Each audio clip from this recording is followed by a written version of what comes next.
কখনো কখনো ভালো রান্নার জন্য অনেক উপকরণ দরকার হয় না।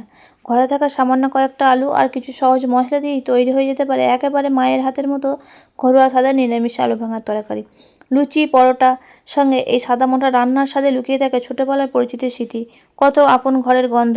আজ চলো খুব সহজভাবেই ধাপে ধাপেই বানিয়ে নিই সেই ভালোবাসায় ভরা নিরামিষ আলু ভাঙার তরকারি। তবে এই তরকারিটার জন্য একটা মশলা আগে বানাতে হবে স্পেশাল। সেই মশলাটা দেখার জন্য অবশ্যই ভিডিওটা দেখতে হবে।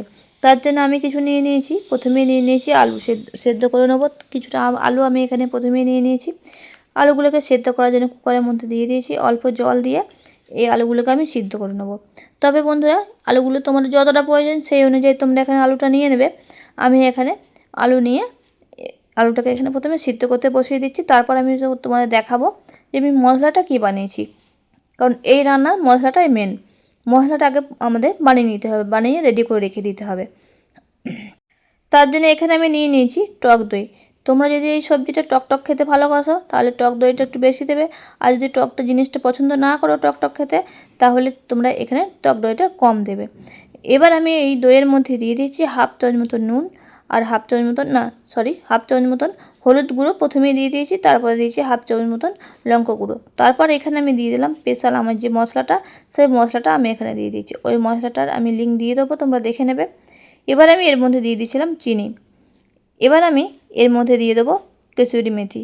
এবার আমি এটাকে ভালো করে মিক্স করে নেবো। তারপর এখনও বাকি মশলা আছে, আমি তোমাদের দেখাচ্ছি এক এক করে। এরপর আমি এর মধ্যে দিয়ে দেবো 1 চামচ জিরে গুঁড়ো আর 1 চামচ ধনে গুঁড়ো। এই দুটোকেই আমি হাফ হাফ করে মিক্স করে নিয়েছি। এবার আমি এখানে 1 চামচ মতো আমি এখানে দিয়ে দিয়েছি। এরপর এখানে দিয়ে দিয়েছি বিট নুন। বিট নুনটা অবশ্যই তোমরা দেবে। এরপর দিয়ে দেবো নর্মাল যে নুন খাই সেই নুন হাফ চামচ মতন আমি এখানে সেটাও দিয়ে দিয়েছি। এবার আমি এখানে দিয়ে দিচ্ছি হাফ চামচ মতন আমচুর পাউডার আর দেবো এখানে হাফ চামচ মতন আমি এখানে চাট মশলা। তারপর আমি এখানে দিয়ে দেবো আদা, 1 চামচ মতো আদা বাটা দিয়ে ভালো করে অল্প জল দিয়ে এটাকে আমি এখানে মশলাটাকে ভালো করে মিক্স করে নেবো, যাতে এখানে কোনো এখানে যেন দানা না থাকে মশলার মধ্যে। তার জন্য এখানে আমি ভালো করে মিক্স করে সাইডেটা রেখে দিচ্ছি। এদিকে কড়াই বসিয়ে দিচ্ছি। কড়াইটাকে প্রথমে হালকা গরম করে নিয়েছি। তারপর এখানে আমি তেল দিয়ে দিয়েছি। তেলটা যখন গরম হয়ে গেছে তখন দিয়ে দিয়েছি একটা শুকনো লঙ্কা ছিঁড়ে আর দিয়ে দেবো একটা তেজপাতা ছিঁড়ে। এরপর আমি এখানে দিয়ে দেবো গোটা গরম মশলা আর এখানে আমি গোটা জিরে ফোড়ন দিয়ে দিয়েছি। এবার আমি এর মধ্যে দিয়ে দিচ্ছি গোটা গরম মশলা। গোটা গরম মশলাটা দিয়ে 1 মিনিট মতো এখানে গরম করে নিয়েছি। এরপর এখানে দিয়ে দিচ্ছি হাফ চামচ মতো হিং দিয়ে এরপর আমি এখানে দিয়ে দেবো যে মশলাটা বানিয়ে রেখেছিলাম প্রথমে, সেই মশলাটাকে এবার আমি তেলের মধ্যে দিয়ে দেবো। মশলাটা দিয়ে এটাকে ভালো করে নেড়ে নিতে হবে 5 মিনিট মতো, যতক্ষণ না পর্যন্ত মশলাটা যতক্ষণ না পর্যন্ত গন্ধটা ছাড়বে, তেল ভাসবে, ততক্ষণ পর্যন্ত এটা ভালো করে নেড়ে নিতে হবে। বাটিটা ধুয়ে অল্প জল আমি এখানে দিয়ে দিয়েছি। এবার আমি মশলাটা হতে দিয়েছি 5 থেকে 7 মিনিট মতো। মশলাটা ভাজতে টাইম লাগবে, কারণ এই রান্না যেহেতু বলেছি মশলাটাই মেন, তাই মশলাটাকে ভালো করে কষিয়ে নিতে হবে যাতে মশলার মধ্যে যেন কোনো গন্ধ না থাকে। তাই অল্প জল দিয়ে মশলাটাকে ভালো করে 5 থেকে 8 মিনিট মতো আমি ভালো করে কষিয়ে নিয়েছি মশলাটাকে। ফুটতে শুরু করেছে।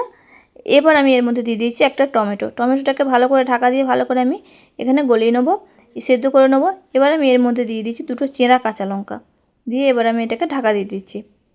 মশলাটা দেখো এখানে ভালো করে নেড়ে নিয়েছি, আর কোনো জল এখানে নেই। এবার সিদ্ধ করে রাখা আলুগুলো আমি এখানে দিয়ে দিচ্ছি। এবার আমি এখানে সিদ্ধ করা আলুগুলোকে দিয়ে এখানে আমি নাড়তে থাকবো। তবে আলুগুলোকে আমি ভেঙে নেবো, এইভাবে গোটা গোটা রেখে দেবো না। দেখো খুন্তি সাহায্যে এইভাবে করে আলুগুলোকে আমি কেটে দেবো। সবগুলোকে ভেঙে আমি এই মশলার সাথে নাড়তে থাকবো। এই জন্যই বলছিলাম তোমরা যদি চাও তো আলুগুলোকে ছোটো ছোটো করে কেটে নিতে পারো। এবার আমি এগুলোকে ভালো করে মশলার সাথে আলুগুলোকে নেড়ে নেবো আর আলুগুলোকে ঠিক এইভাবে করেই ভেঙে দেবো। তো দেখো ঠিক এইভাবে করে তোমরাও নেড়ে নেবে। এইভাবে করে মশলার সাথে আর সেদ্ধ করে রাখা আলুগুলোকে এইভাবে নেড়ে নেওয়ার পর এখানে আমি 2 বাটির মতো জল দিয়ে দিচ্ছি। দিয়ে এটাকে আরও একবার ভালো করে ফুটিয়ে নেবো। দেখো 5 থেকে 5 মিনিট পর এটা ভালোভাবে ফুটে গেছে। এবার আমি উপর থেকে দিয়ে দিচ্ছি হাফ চামচ মতো লেবুর রস। লেবুর রসটা এখানে দেওয়া হয়ে গেছে হাফ চামচ মতন। এবার নিচ থেকে একবার নেড়ে দেবো। সবার শেষে আমি এখানে দিয়ে দিচ্ছি ধনেপাতা কুচি। এবার আমি এটাকে নামিয়ে নেব। তো দেখতেই পেলে বন্ধুরা এখানে আমি বন্ধ করে দিয়েছি ধনেপাতা ছড়িয়ে। এবার আমি এটাকে তুলে নিচ্ছি।